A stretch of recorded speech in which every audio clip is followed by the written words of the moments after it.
جب تک رمضان کے روزے فرض نہیں ہوئے تھے اس وقت مسلمانوں کے ذمے عاشورہ کے دن روزہ رکھنا فرض قرار دیا گیا تھا۔ شروع میں رمضان کے روزے فرض نہیں تھے لیکن عاشورہ کا روزہ فرض تھا۔ بعد میں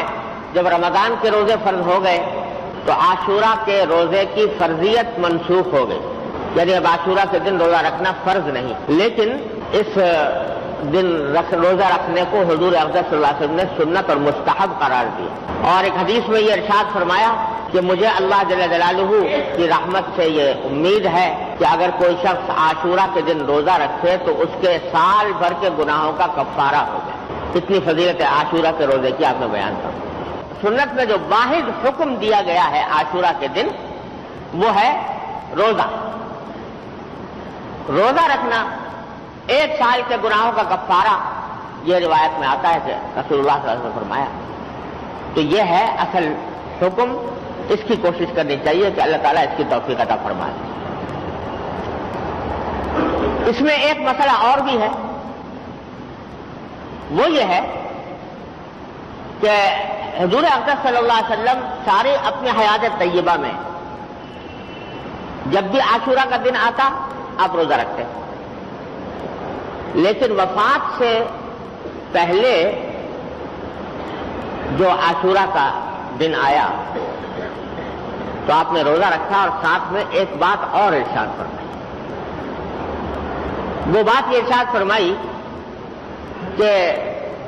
یہ محرم کی 10ویں تاریخ کو ہم مسلمان روزہ رکھتے ہیں اور ساتھ ساتھ یہودی بھی رکھتے ہیں۔ آپ کے علم میں آیا کہ یہودی بھی روزہ رکھتے ہیں،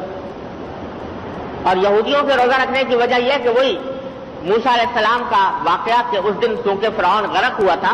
تو اس واقعے کی یاد میں وہ بھی اس دن روزہ رکھا کرتے۔ تو حضرت صلی اللہ علیہ وسلم نے فرمایا کہ جب ہم روزہ رکھتے ہیں اور ساتھ ساتھ اس دن یہودی بھی روزہ رکھتے ہیں تو ایک ہلکی سی مشابہت پیدا ہو جاتی ہے ان کے ساتھ، وہ بھی روزہ رکھتے ہوئے ہم بھی روزہ رکھتے ہوئے، تو ایک مشابہت پیدا ہو جاتی ہے۔ اس واسطے آپ نے فرمایا کہ اگر میں اگلے سال زندہ رہا تو آئندہ صرف عاشورہ کا روزہ نہیں رکھوں گا بلکہ اس کے ساتھ ایک روزہ اور ملاؤں گا، یا تو 9 محرم کا یا 11 محرم، تاکہ یہودیوں کے ساتھ مشابہت جو تھوڑی سی پیدا ہوئی ہے وہ ختم ہو جائے۔ لیکن ہوا یہ کہ اگلے سال سے پہلے، اگلے سال عاشورہ آنے سے پہلے نبی کریم صلی اللہ علیہ وسلم کا وصال ہو گیا اور اس کی پر عمل کی نوبت آپ کو نہیں آئی۔ لیکن چونکہ رسول کریم صلی اللہ علیہ وسلم نے یہ بات ارشاد فرما دی تھی، اس واسطے صحابہ کرام رضی اللہ تعالیٰ عنہم اجمعین نے عاشورہ کے روزے میں اس بات کا اہتمام کیا کہ چونکہ حضور کی خواہش یہ تھی لہذا عاشورہ کے ساتھ ایک دن ملا کر رکھا، 9واں روزہ یا 11واں روزہ، اور اس کو مستحب قرار دیا۔ اور تنہا عاشورہ کے روزہ صرف ایک دن کا روزہ رکھنے سے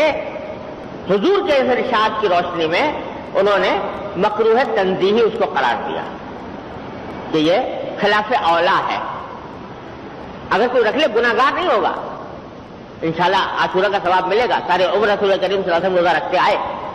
لیکن آپ کی چونکہ خواہش یہ تھی اس واسطے آپ کی اس خواہش کی تکمیل میں بہتر یہ ہے کہ ایک روزہ ساتھ ملایا جائے، چاہے 9 تاریخ کا چاہے 11ویں تاریخ کا۔ اس میں ایک اور سبق ہمیں عظیم ملتا ہے رسول کریم صلی اللہ علیہ وسلم کے ارشاد، وہ سبق یہ مل رہا ہے کہ غیر مسلموں کے ساتھ ادنا درجے کی مشابہت بھی رسول کریم صلی اللہ علیہ وسلم نے پسند نہیں فرمائی۔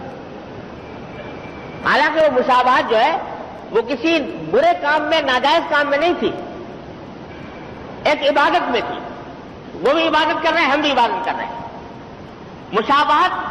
اس لیے صرف ایک نیک کام میں، ایک عبادت میں، ایک اللہ تعالیٰ کی پرستش میں مشابہت ہو رہی ہے تو اس کو بھی نبی کریم صلی اللہ علیہ وسلم نے پسند نہیں فرمایا۔ کیوں؟ اس لیے کہ مسلمان کو اللہ تعالیٰ نے جو دین عطا فرمایا ہے